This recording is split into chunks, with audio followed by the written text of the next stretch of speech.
Hey guys, and welcome back. This week we're going to do something a little bit differently, where we are going to jump into Taoism, and we're going to do just a quick introductory or a quick crash course in some of the philosophy behind Taoism.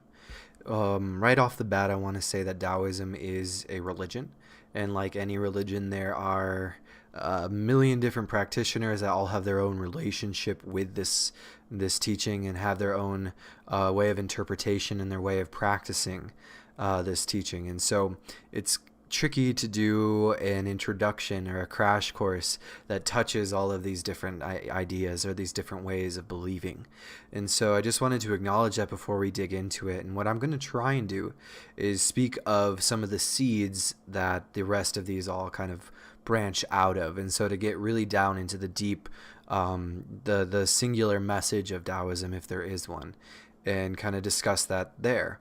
I also want to say that Taoism is a lot like Buddhism, where there is a scholastic debate on whether or not Taoism is actually a religion or it's a philosophy.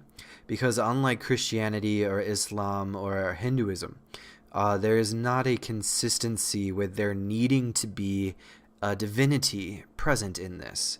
There are people that practice Taoism that do it with gods in mind, or with God in mind, that do it with different deities and symbols and such. And then there's people that look at it as just a very intimate, spiritually driven, philosophical tool for living and existing. And so I just wanted to pull that out there, that this is something that you can either look at as a spiritual integration technique, or a philosophical broadening technique, or even just an intellectual acquiring whatever, So just take this however you'd like to take it, because that's what this is meant for. So I want to say that to me, Taoism is something that is so true that you find traces of it in every other religion. I've seen it sprinkled in Buddhism, Christianity, shamanism, Hinduism, Judaism, Celtic religions, so paganism. The truths that Taoism deal with are very deep and very, in my opinion, universally shared. And so to me, it is one of the most beautiful teachings that I've been able to encounter and continuously integrate into my awareness, is what Taoism teaches. And simply said, Taoism teaches that there is a natural rhythm that the universe unfolds with. There is a natural course and purpose to the unfoldment, and everything that is happening right now is unfolding naturally, because if it wasn't, then it wouldn't. And so within this natural way of unfoldment, which is what Taoism means, is the way, the study of the way, within this natural unfoldment, we as humans have an opportunity to participate. We are in the great play along with everything else. And I think it's really important to say this real quick, that by speaking of the way, or speaking of the Tao, or speaking of God's plan, the bigger plan, the minute you try and describe it, you're already cutting it short. You're already subjugating it. You're already losing its truth by even trying to talk about it, because it is so big that it cannot be conceptualized with human imagery or human vocabulary. But for the sake of this, we're going to just keep on going. But I think it's really important to say that there's not somebody out there that claims to know the whole way. There's not somebody out there that claims to know God's agenda or God's plan. That is too big for a human to own. And so what comes along with that is this idea of surrender. And that is the idea that you see a lot of places, is this idea of surrender. A lot of Taoist practices or Taoist meditations are to return to a state that they call pu.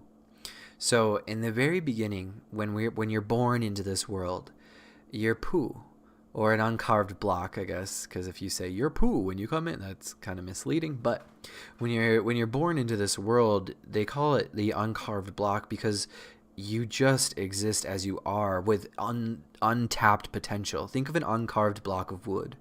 It can be any shape, it can be anything, it can be all of them, and it's at the same time just a single piece of wood. But the amount of potential that rests in it is mind-boggling. We've made sculptures out of wood for hundreds and thousands of years, and unless it's intentional, they're never the same.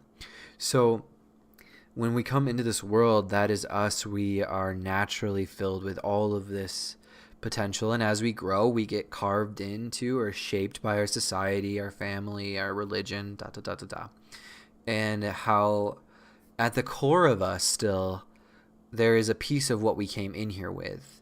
When a baby comes in, they are so naturally in tune with the rest of the world that they seem otherworldly to us as we get older.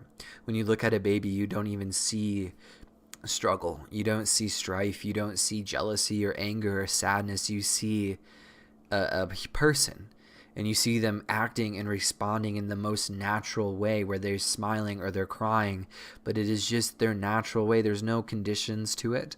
There's no end game to it. It's just how they are at that moment. And so Taoism really focuses on bringing us or returning us to that space within us that is still tapped into our natures. Because just like the way or the Tao or the universe has this natural unfoldment, we as people have our own natural rhythms as well. And they are meant to and able to fit within this bigger context in a way that is beneficial to ourselves, to the world, and those around us. We are part of this rhythm. Humans are not separate from the rest of divinity's creation. We're part of it. We just forget it, or we try and grab the reins too tightly, and we try and swim upstream rather than going with the flow and the rhythm downstream. So that is the basis of it. That is the simplest way you could say it, is that there is a natural rhythm to this world. And you, we are playing a part in it, and we have the opportunity to be just as naturally here. But as we know, that gets tricky. And we get lost. One of the main things that I know everybody knows from Taoism is the Yin Yang symbol. It is the white and the black, the light and the dark, the heavy and the free, in harmony with one another, balancing one another. And it is the balance of these two forces which enables the continuation. It is the fact that both sides are present in equal forces that enables that symbol to spin and change and grow and move. And so a lot of us, when we're living our lives, we come up against that darker side. We don't want to play anymore. We don't want to play anymore in a way that is free and surrendering. We don't want to trust God's plan in this part. This part is dark and it is scary, and I need to get a flashlight and I need to make a plan, or I need to go sit on the couch and shut my doors because I'm not playing that game. And so Taoists also really emphasize the fact that you have both of these components in your life. It is the unity through the duality. It is the fact that you have light and dark, and together they make life. That's just the way it is. That's just the way it is. There's a very awesome story to illustrate this a little bit deeply. There's a painting. I think it's called the Vinegar Tasters. I'm not too sure. But there's three men, and they're sitting in front of this big old pot of vinegar. And vinegar is meant to symbolize life. And these three men are symbolic of the three major religions of the East at the time. So you have Confucianism, Buddhism, and you have Taoism, symbolized by these three men. And so they go and they dip their finger in and they taste the vinegar, they taste life. And the Confucius tastes it, and he has this haughty look on his face saying, "Oh, there can be so much more to this. This is messy, this is tart, this is just not, we need to fix this." All right, and so then you have the Buddhist who takes his taste and he tastes it and he gets this bitter expression, because in Buddhism there's a lot of suffering, there's a lot of need for release and unattachment and movement, and there's a lot of stuff here in this life that's not good for us. And so the Buddhist gets this bitter taste on his face. And then the Taoist takes his taste and then And then he smiles and he goes, that's exactly what vinegar is supposed to taste like. So there's an emphasis here that says when you're able to be in tune with yourself and also in tune with the world around you, whether that's yin, yang, somewhere in the middle, when you're able to be here now, there's a natural relationship with life, and it is what it is. And you get to choose what it is you do. What it is you do. How do you do it?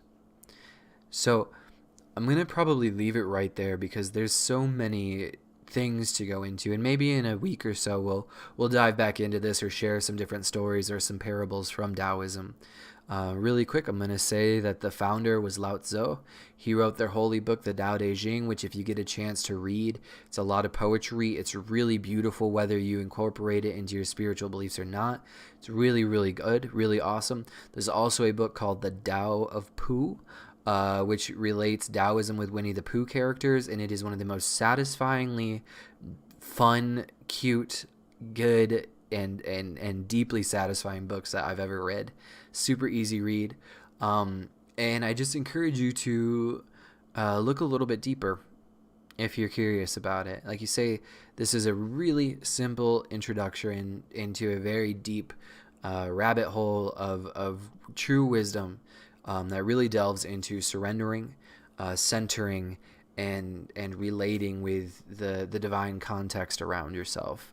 And so that is the heart of the matter on Taoism, you guys. I hope you enjoyed yourself. If you'd like to do some more of these little religious segments where we do a little crash course, leave a comment below, and we'll dig into some more. Otherwise, I will see you guys next week. I love you very much, and I will catch you later. Okay?